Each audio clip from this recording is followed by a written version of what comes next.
এ মুসলমান আমার ভাই, একটু চিন্তা করিয়া দেখো, এ বাবা 1400 বছর আসার পর আমরা যে জান্নাতে পিছে থাকবো এটা নয়। 1400 বছর পরে আসছি, আমরা জান্নাতে একটু পরে যাব না রে বাবা, না। যার নবীর সঙ্গে মোহাব্বত যেমনই থাকবে, যার নবীর সঙ্গে যেমন ভালোবাসা থাকবে, যেমন সুন্নতের মোহাব্বত থাকবে, ভালোবাসার মোহাব্বত থাকবে, সেই তেমনি ভাবে নবীর সঙ্গে জান্নাতি হয়ে যাবে। সুবহানাল্লাহ। আবার সৎসঙ্গে স্বর্গে বাস হয়, অসৎসঙ্গে সর্বনাশ হয়, সঙ্গ দোষে দোষী হয়, সঙ্গ গুণে গুণী হয়। যার সাথে যার মোহাব্বত হয়, তার সাথে তার কিয়ামত হয়। আল মারউ আলা দীনি খলিলি। এ মুসলমান আমার ভাই, উকবা ইবনে আবি মুঈত, উবাই ইবনে খলফ সহ তারা 4-5 জন নবীজির বাড়ির দরওয়াজায় হাজির। ডাক দিয়া কয়, মুহাম্মদ কই? নবীজি ঘর থেকে বাহিরে তাকায় দেখতেছে উকবা ইবনে আবি মুঈত নবীজির বাড়ির দরওয়াজায় এসে হাজির। নবীজি খুশি হয়ে গেছে, উকবা হয়তো বাকিওয়ালা গরু আজকে কালেমা পড়ায়া দিব। সুবহানাল্লাহ। নবীজি খুশিতে ঘর থেকে বের হয়ে আসলেন। ডাক দিয়া কয়, উকবা কেমন আছো? উকবার চেহারাটা মলিন কালো হয়ে গেছে। যেই মাত্র উবাই ইবনে খলফ উকবাকে ডেকে বলে, উকবা তোমার কাজ তুমি করো। তাফসীরে কুরতুবীর মধ্যে লেখে, বাবা মায়ার নবী যেই মাত্র উকবার সামনে আইসা দাঁড়াইলো, দেরি করে নাই, মায়ার নবীকে ডাক দিয়া কয়, মুহাম্মদ তোমার কালেমা তোমারে ফিরায় দিলাম। জোরে কন্যা আউযুবিল্লাহ।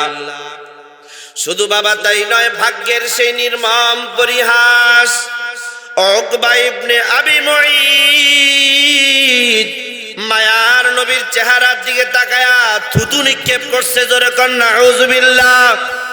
এ বাবা, মায়ার নবীর চেহারার দিকে যখন তাকায়া থুতু নিক্ষেপ করছে উকবা ইবনে আবি মুঈত।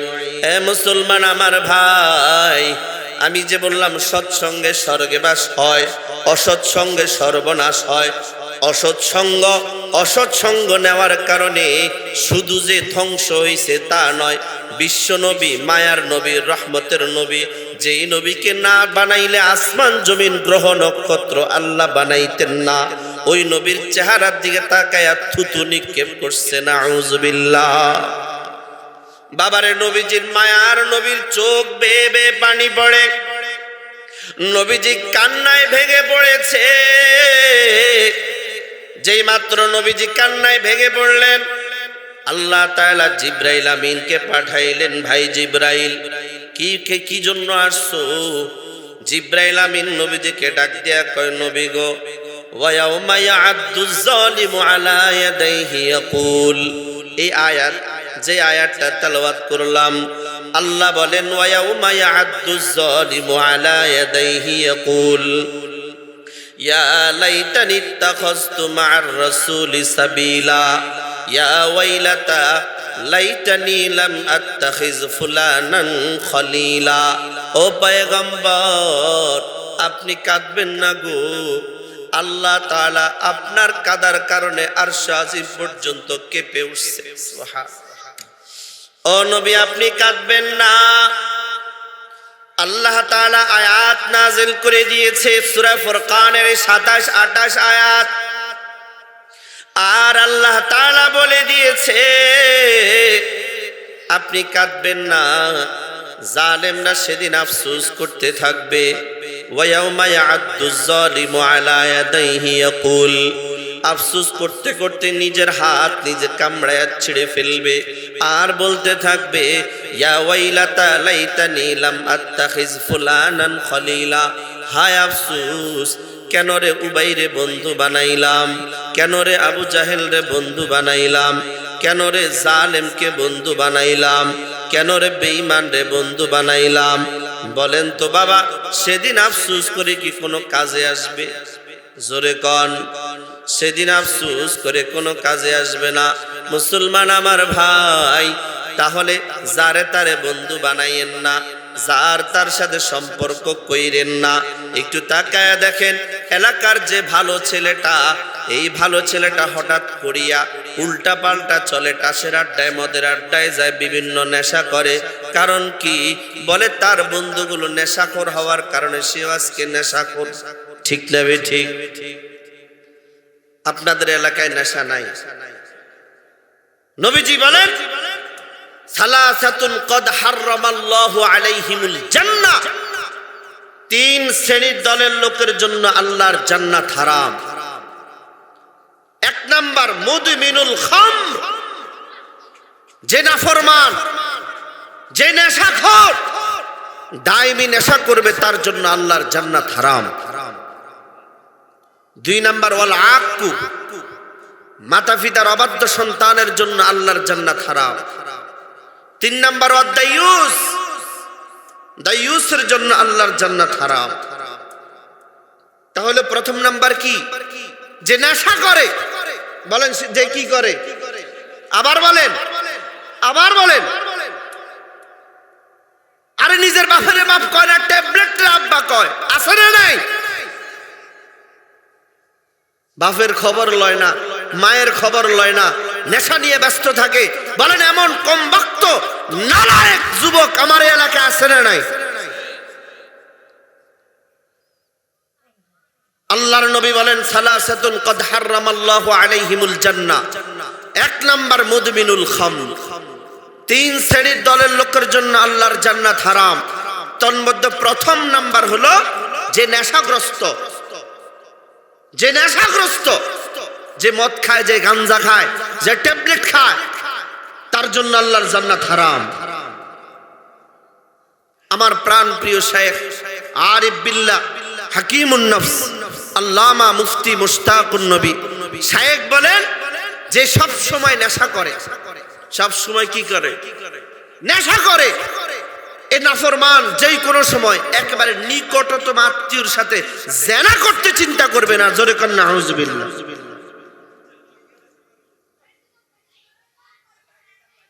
এই জন্য আমার বাবা খুব সাবধান,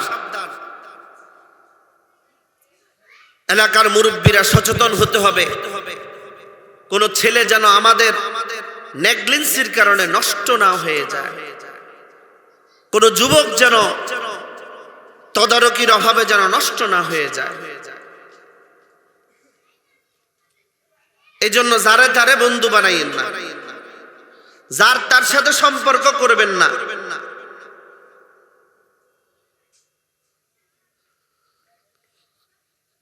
তাফসীরে কুরতুবীর মধ্যে লেখে হযরত আব্বাস রাদিয়াল্লাহু তাআলা আনহু নবীজিকে প্রশ্ন করছে, নবী গো,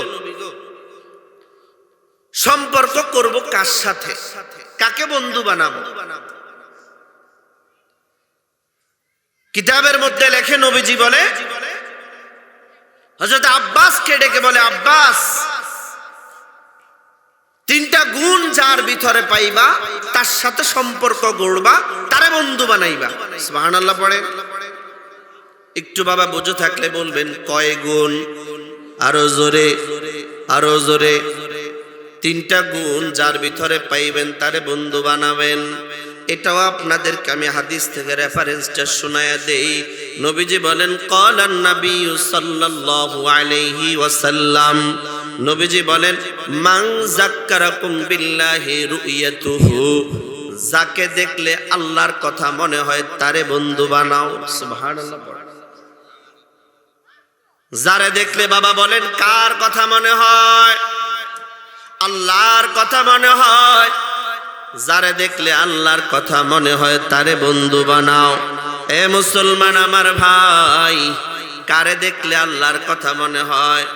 দেখেন, একটু চিন্তা করিয়া দেখেন, দুনিয়ার নায়ক নায়িকাগুলো বড় সুন্দর, কিন্তু তাদের দিকে তাকাইলে কার কথা মনে হয়? শয়তানের কথা। কার কথা? শয়তানের কথা মনে হয়। কিন্তু কারি মরহুম কারি ইব্রাহিম সাহেব রহমতুল্লাহ আলাই উজানির শায়েখ আল্লাহর ওলিটার দিকে যে তাকাইছে, বলেন তো কার কথা মনে হইছে? জোরে কন। হাফিজ যে হুজুর রহমতুল্লাহ আলাইকে যারা দেখেছে, যদিও মানুষটারে বাবা কালো, কিন্তু তার দিকে তাকাইলে বলেন কার কথা মনে হয়? আর জোরে কন। মুসলমান আমার বাবা, মান যাক্কারাকুম বিল্লাহি রুয়াতুহু, যার দিকে তাকাইলে আল্লাহর কথা মনে হয় তারে বন্ধু বানাও, তারে বন্ধু বানাইবা, যারে তারে বন্ধু বানাইবা না। 2 নাম্বার হইল ওয়াজাদা ফি ইলমিকুম মানতিকুহু, যার কথা থেকে জ্ঞান গর্ব আলোচনা শোনা যায়, শিখা যায়, তারে বন্ধু বানাও। 1 নাম্বার পাইলাম কি, যার দিকে তাকাইলে কার কথা মনে হয়, আল্লাহর কথা মনে হয়। 2 নাম্বার পাইলাম ওয়াজাদা ফি ইলমিকুম মানতিকুহু, যার কথা থেকে ইলমের জ্ঞান গর্ব আলোচনা শোনা যায়, তারে কি বানাও, বন্ধু বানাও। 3 নাম্বার ওয়াজাক্কারাকুম বিল আখিরাতি আমালুহু, যার আমল দেখলে আখিরাতের কথা মনে হয়। বাবারে উজানির কারি ইব্রাহিম রহমতুল্লাহ আলাইহির দিকে তাকাও, হাফিজ জি হুজুরের দিকে তাকাও, বাবারে আল্লাহওয়ালাদের দিকে তাকাও, তাদের আমলে আখিরাতের কথা মনে হয়। দুনিয়াওয়ালাদের দিকে তাকাও, তাদের দিকে তাকাইলে আখিরাতকে ভুলিয়া যায়, দুনিয়াটার মজা তার কলিজায় ঢুকিয়া যায়। বলে যারা মৃত্যুকে ভুলে যাবে তারা দুনিয়ার দিকে বেশি বেশি মাহের হয়ে যাবে। মুসলমান আমার বাবা, আল্লাহওয়ালাদের দিকে তাকাইলে কিন্তু আমলের কথা মনে হয়, আখিরাতের কথা মনে হয়। মুসলমান আমার ভাই, যারে তারে বন্ধু বানাইয়েন না, যার তার সাথে সম্পর্ক গড়িয়েন না। 3টা গুণটাকে সামনে রাইখা বন্ধু বানাবো, সম্পর্ক করব। 1 নাম্বার মান যাক্কারাকুম বিল্লাহি রুয়াতুহু, 2 নাম্বার ওয়াজাদা ফি ইলমিকুম মানতিকুহু, 3 নাম্বার ওয়াজাক্কারাকুম বিল আখিরাতি আমালুহু। 1 নাম্বার যার দিকে তাকাইলে আল্লাহর কথা মনে হয়, 2 নাম্বার যার আমল দেখলে, 2 নাম্বার যার থেকে জ্ঞান গর্ব আলোচনা শোনা যায়, 3 নাম্বার হইল যার আমল দেখলে আখিরাতের কথা মনে হয়। বলেন এই 3টা কষ্টি পাথরকে সামনে রাইখা সম্পর্ক গড়ব, বন্ধু বানাবো, কারা কারা নিয়ত করছেন? 2টা হাত উঠে আল্লাহকে দেখায়া দেন। নারায়ে তাকবীর, নারায়ে তাকবীর। মুসলমান আমার বাবা, এই 3টা গুণ নিয়ে যারা বন্ধু বানাবেন, ইনশাআল্লাহ তারা আল্লাহর ভালোবাসা পেয়ে যাবে, তারা নবীর ভালোবাসা পেয়ে যাবে। মুসলমান আমার বাবা,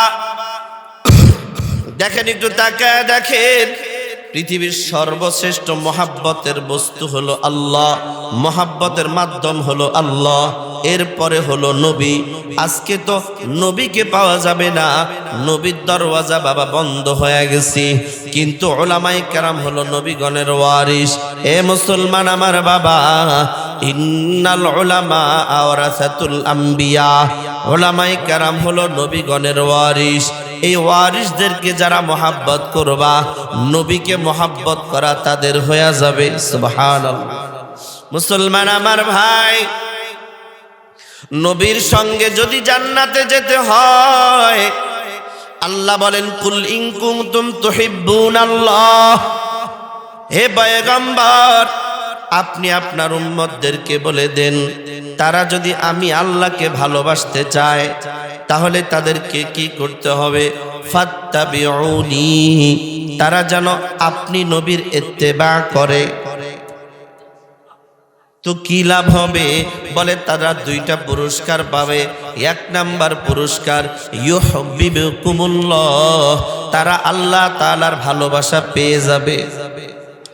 2 নাম্বার পুরস্কার ওয়ায়াগফির লাকুম যুনুবাকুম, আল্লাহ তাআলা তাদের জিন্দেগীর সমস্ত গুনাহ মাফ করে দিবে। তাহলে বোঝা গেল ফাত্তাবিউনি, নবীর ইত্তেবা করা, অনুসরণ করা। বাবারে, নবীর ভালোবাসা শুধুমাত্র স্লোগানের নাম নয়। নবীরে ভালোবাসি, নবীরে ভালোবাসি, এটা শুধু স্লোগানের নাম নয়। একজন মানুষের ব্যক্তিগত জীবন, পারিবারিক জীবন, সামাজিক জীবন, রাষ্ট্রীয় জীবন, আন্তর্জাতিক জীবন, অর্থনৈতিক জীবন, রাজনৈতিক জীবনে প্রত্যেকটি সেক্টরে নবীর সুন্নতকে অনুসরণ করবে, আল্লাহর কসম নবীর সুপারিশ সে পেয়ে যাবে। মুসলমান আমার ভাই, তাহলে নবীরে মহাব্বত করতে হবে,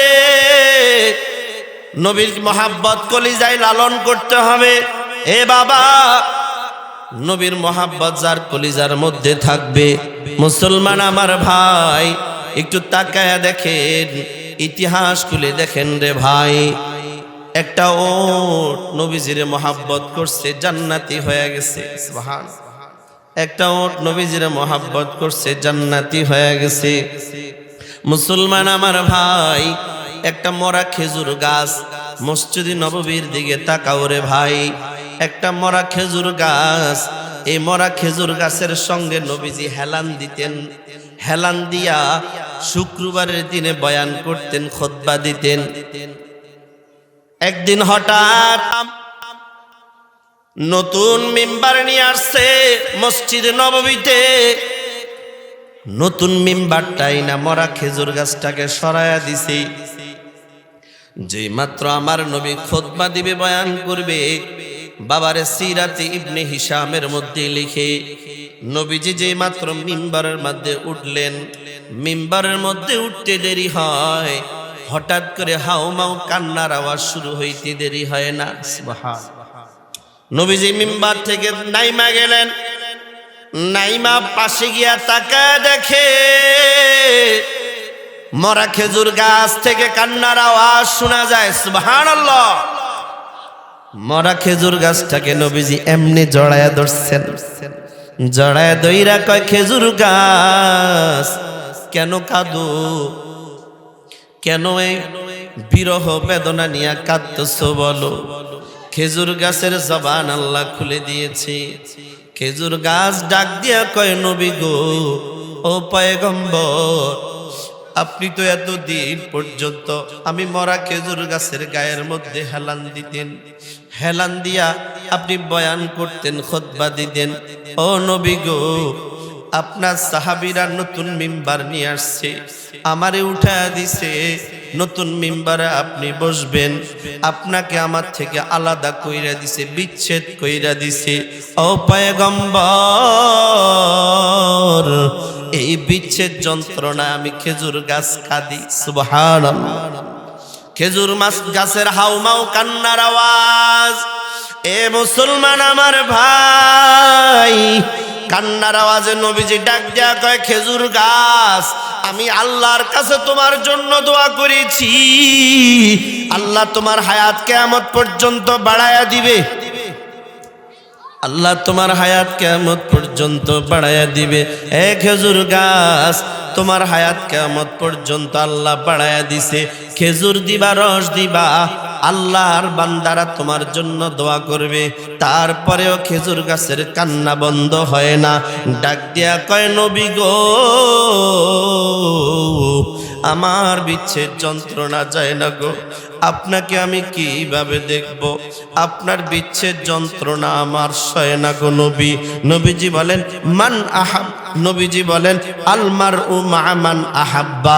এই খেজুর গাছ, তুমি আমি নবীকে মোহাব্বত করছো, ভালোবাসছো, শুনে রাখো, আমি নবী জান্নাতে ঢুকবো, তুমি খেজুর গাছটাকে নিয়ে আমি নবী জান্নাতে ঢুকবো। মুসলমান আমার বাবা, এ মুসলমান আমার ভাই, দেখেন, একটু তাকায়া দেখেন, হযরতে আবু বকর নবীজিরে দেখছে, চেহারার দিকে তাকায়া তাকায়া কালেমা পড়ছে, জান্নাতি হয়ে গেছে। হযরতে ওমর নবীজির চেহারার দিকে তাকায়া তাকায়া কালেমা পড়ছে, জান্নাতি হয়ে গেছে। হযরতে আলী নবীজির দিকে তাকায়া তাকায়া কালেমা পড়ছে, জান্নাতি হয়ে গেছে। হযরতে ওসমান নবীজির দিকে তাকায়া তাকায়া কালেমা পড়ছে, জান্নাতি হয়ে গেছে। মুসলমান আমার ভাই, একটু বলেন, তারা তো নবীর সঙ্গে কাঁধে কাঁধ মিলায়া জান্নাতে ঢুকবে। বলেন, আমরা আখিরি জামানার উম্মত, আমরা নবীর সঙ্গে জান্নাতে যাইতে চাই কি চাই না? কারা কারা চাই? দুইটা হাত উঠে আল্লাহকে দেখান। নারায়ে তাকবীর। এখন প্রশ্ন হলো, আমার জন্ম 1400 বছর পরে, আপনার জন্ম 1400 বছর পরে, আলী, ওসমান, আবু বকর এইভাবে সাহাবীরা নবীকে দেখছে দেখছে কালেমা পড়ছে, জান্নাতি হইছে। আমরা 1400 বছর পরে আইসা কেমনে জান্নাতি হব?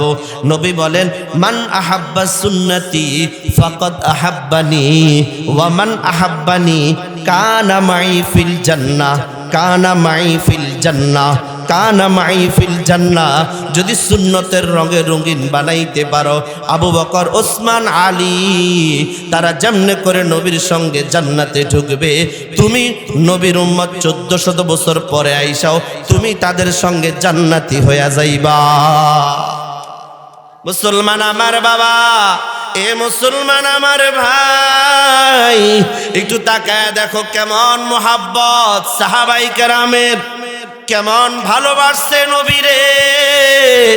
বাবার একটু তাকায় দেখো, নবীজির পাগল সাহাবী বেলাল নবীজির ইন্তেকালের পর বিমর্ষ হয়ে গেছে, সাহাবাই কেরাম বিমর্ষ হয়ে গেল।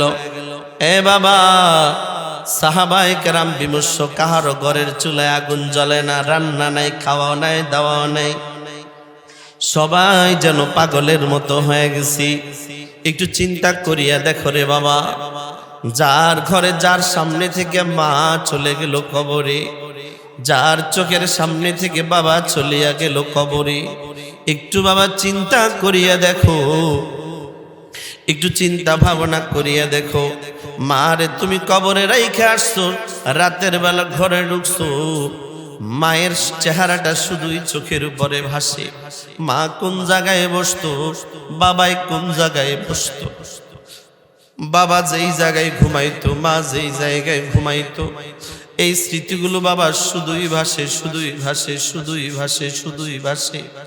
এর কারণ হইল বাবা মা সব চাইতে আপন, বাবা মা সব চাইতে আপন, এই জন্য শুধু স্মৃতিগুলো ভাসতে থাকে।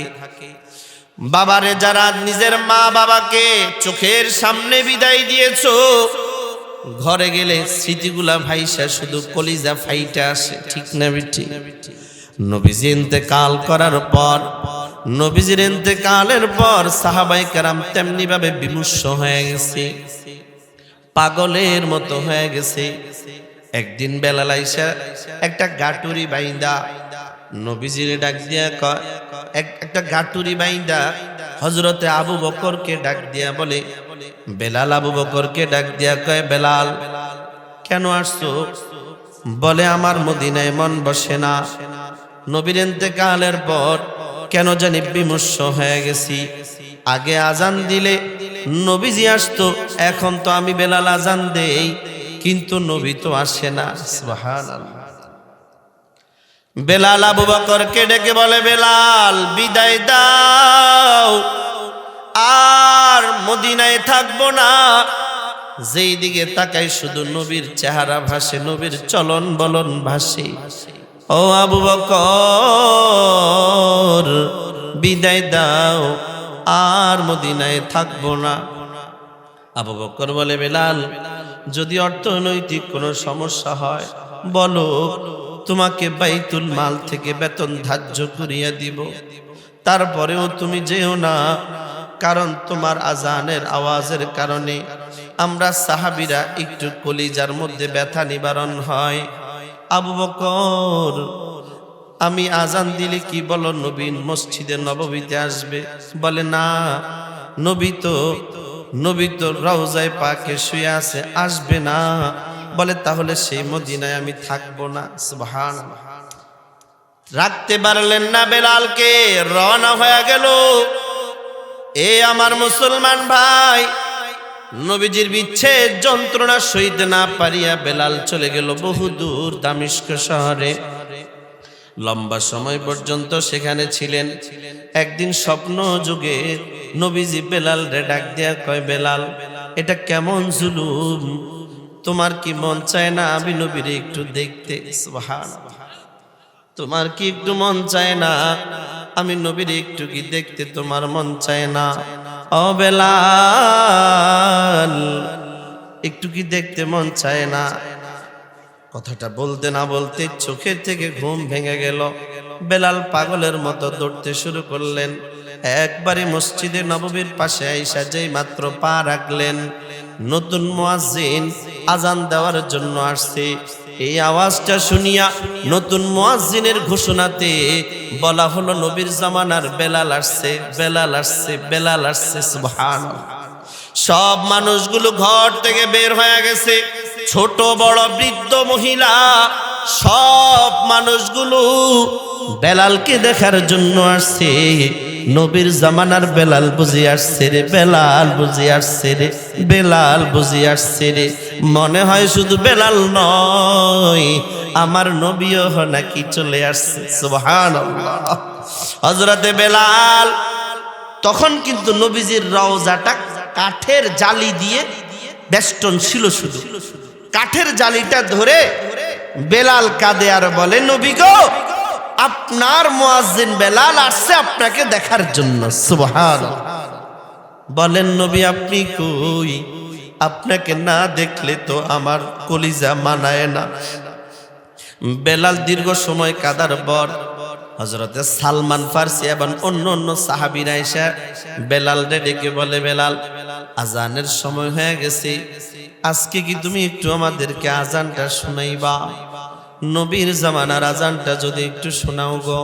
ও বেলাল, তোমার আজানটা শুনিয়া নবীজির সেই জামানাটা একটু স্মরণ করব। বেলাল বলে, না, বলো, আমি আজান দিলে কি আমার নবী আসবে বলো? বলে, না, আসবে না, তাহলে সেই আজান আমি দেব না। হযরতে সালমান ফারসি বৃদ্ধ একজন সাহাবী লাঠি ভর কইরা আসে। সালমান ফারসি অন্য সাহাবীদেরকে ডেকে বলে, তোমাদের কথায় বেলাল রাখবে না। এই যে একবারে মসজিদ নববী থেকে তাকাইলে দেখা যায় পাশে একটা মসজিদ, হযরতে আলী। এই মসজিদের মধ্যে হযরতে হাসান হুসাইন সেখানে ছিল। বলে, হাসান হুসাইন রে যদি তোমরা বলো, আর হাসান হুসাইন যদি তারে অনুরোধ করে, অনুরোধ ফেলতে পারবে না, হাসান হুসাইন রে নিয়ে আসো। নিয়ে আসলো। যেই মাত্র বেলাল দেখলো হাসান হুসাইনকে, হাসান হুসাইনের কলিজার মধ্যে মাথাটা ঠেকাইয়া বেলাল কাঁদে। কারণ হাসান হুসাইনের চেহারাটা রে বাবা নবীজির মতো দেখতে দেখা যায়। সুবহানাল্লাহ।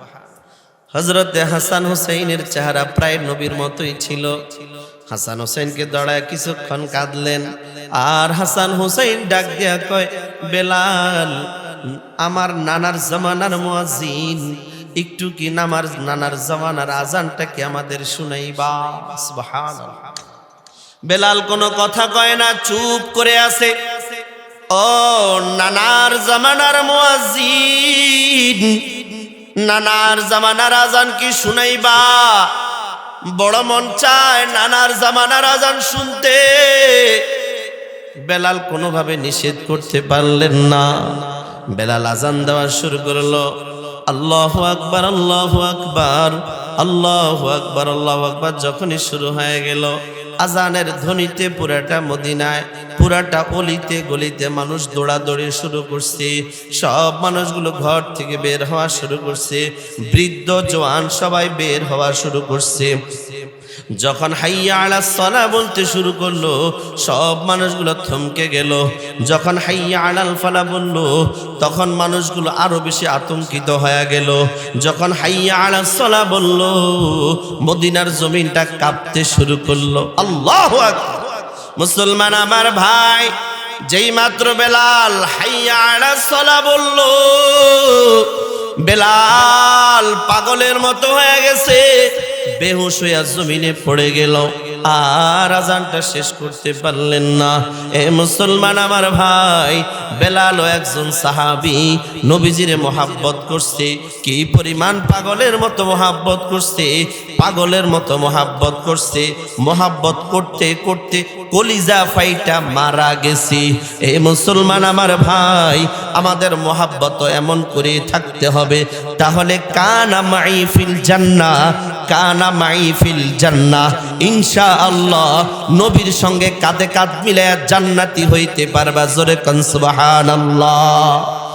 এ মুসলমান আমার ভাই, একটু চিন্তা করিয়া দেখো, এ বাবা 1400 বছর আসার পর আমরা যে জান্নাতে পিছে থাকবো এটা নয়।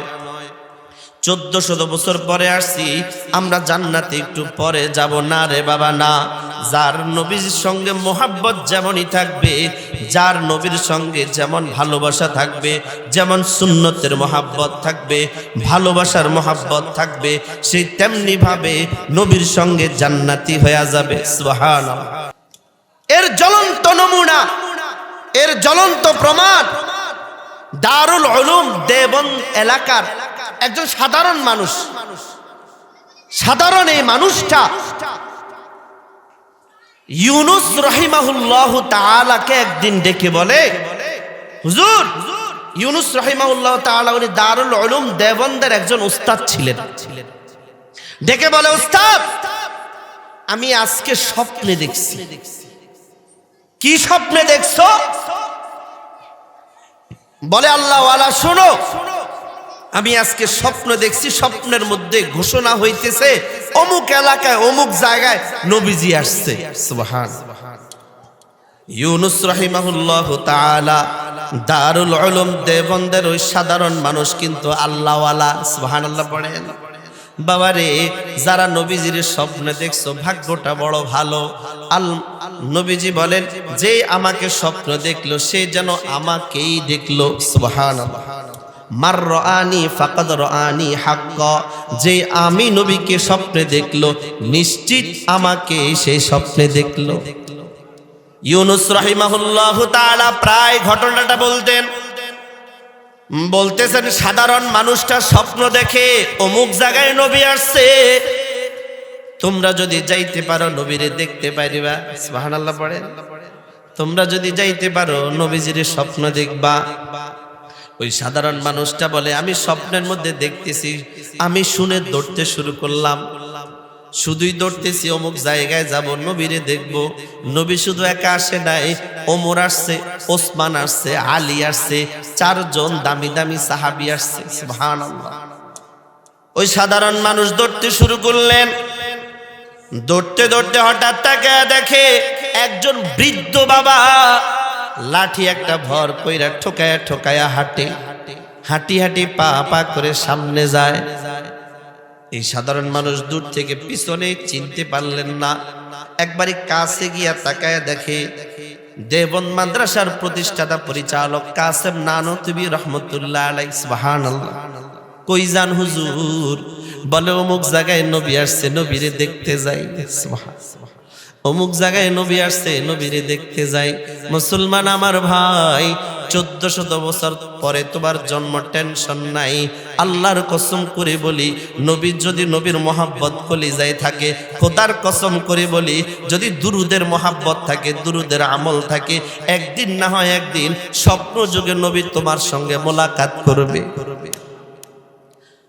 কাসেম নানতুবি রহমতুল্লাহ আলাইকে দেখে, কই যান হুজুর?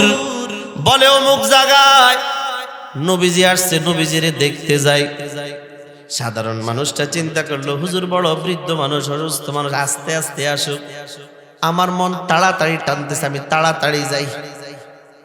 উনি বলেন, আমি দৌড়তে শুরু করলাম। দৌড়তে দৌড়তে দৌড়তে দৌড়তে দূরে তাকায় দেখতেছি কয়েকটা চেয়ার দেওয়া, দুই পাশে দুইজন করে সাহাবী বসা আছে। নবীর পাশে একটা চেয়ার খালি আছে, নবীজি মাঝখানে বসে আছে। বলে, আমি দৌড়াইয়া গিয়া দেখলাম, আমি নবীজিকে সালাম দিলাম, নবীজি আমার মোহাব্বতের সঙ্গে নবীজির সঙ্গে বসায়া দিল। সুবহানাল্লাহ। কিন্তু বাবা না, মজার কথা শুনেন, মজার কথা। আল্লাহর ওলি কাসেম নানতুবি তিনি হাঁটি হাঁটি পা পা করে নবীর সামনে আসতেছে, হাঁটি হাঁটি পা পা করে নবীর সামনে আসতেছে। ওই সাধারণ মানুষটা চিন্তা করলো, চেয়ারগুলো তো ফিল আপ হয়ে গেছে, কাসেম নানতুবিরে কোথায় বসাবে?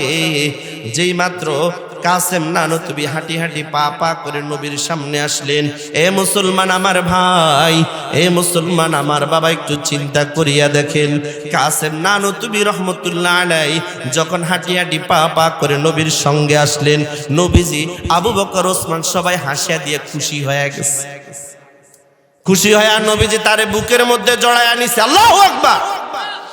নবীজিকে বুকের মধ্যে নবীজি কাসেম নানুতুবিকে বুকের মধ্যে জড়ায় নিছে, আর বুকের মধ্যে জড়ায় নিয়া পাশে ওই সাধারণ মানুষটা চিন্তা করলো কই বসাবে, নবীজি বুকের মধ্যে জড়ায় নিয়া নবীজির কোলের মধ্যে বসায়া দিছে। সুবহানাল্লাহ। সাধারণ মানুষটা বলে আমি নবীজিকে প্রশ্ন করেছি, ও নবী গো, আপনি আমারে তো বুকের মধ্যেও লাগাইলেন না, আপনি তো আমারে কোলের মধ্যে বসাইলেন না, বলেন কাসেম নানুতুবিকে কেন আপনি বুকের মধ্যে লাগাইলেন, কোলের মধ্যে বসাইলেন, এটা কারণটা কি আমি শুনতে চাই। নবীজি ডাক দিয়া বলে, আমার উম্মত কাসেম নানুতুবি আমার এমন এক উম্মত, তার হাঁটাটা পুরা হইছে আমি নবীর সুন্নতের উপরে। সুবহানাল্লাহ। ধীরে ধীরে হাঁটা এটা আমি নবীর সুন্নত, নিচের দিকে তাকায় তাকায় হাঁটা এটা আমি নবীর সুন্নত। কাসেম নানুতুবি সে পরিপূর্ণ রূপে আমি নবীর সুন্নত মাইনা মাইনা হাঁটি হাঁটি পা পা করে আসছি। এই জন্য আমি নবী কাসেম নানুতুবির কলিজার মধ্যে লাগাইছি, আমি নবী আমারে কাসেম নানুতুবিকে আমার কোলের মধ্যে বসাইছি। শুনে রাখো রে বাবা, যারা সুন্নতরে মহাব্বত করবা, ব্যক্তিগত জীবনে সুন্নতটারে লাগাইবা, একটা অনুরোধ করি বলি বাবা, একটা আমল নিয়ে আজকে বাড়িতে যাব, একটা আমলের কথা বলে যাই। সুন্নতরে যে মহাব্বত করলো, যেমন একটা সুন্নতে মেসওয়াক, বলেন এটার নাম কি? আবার বলেন, আবার বলেন, আবার বলেন। এই মেসওয়াকের সুন্নতের আমলের কথা আপনাদেরকে বলবো, আপনারা এই আমলটা করবেন না ইনশাআল্লাহ। নবীজির ইন্তেকালের সময় যখন নবীজি খুব কষ্ট হইতেছে, আর নবীজি বললেন লা ইলাহা ইল্লাল্লাহ ইন্না লিল মাউতি সাকরাত।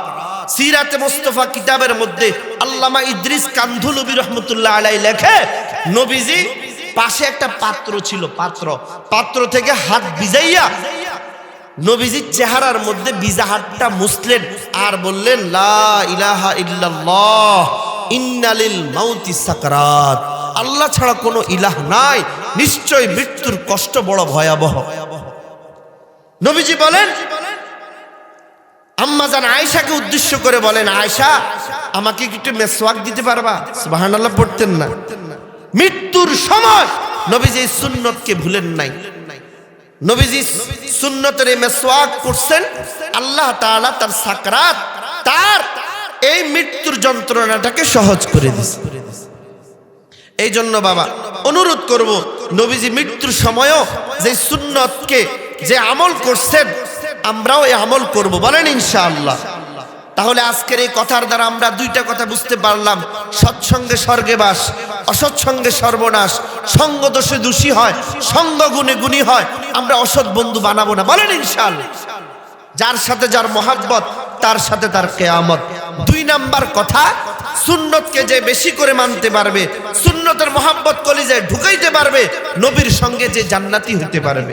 কানা মাইফিল জান্নাহ, কানা মাইফিল জান্নাহ। আল্লাহ আমাদের সকলকে সুন্নতওয়ালা জিন্দেগি নিয়ে কবরে যাওয়ার তৌফিক দান করেন। আবার বলেন আমিন, আবার বলেন আমিন। আল্লাহ আমাদের সকলকে আমলওয়ালা জিন্দেগি দান করেন। ওয়া আখিরু দাওয়ানা আলহামদুলিল্লাহি রাব্বিল আলামিন।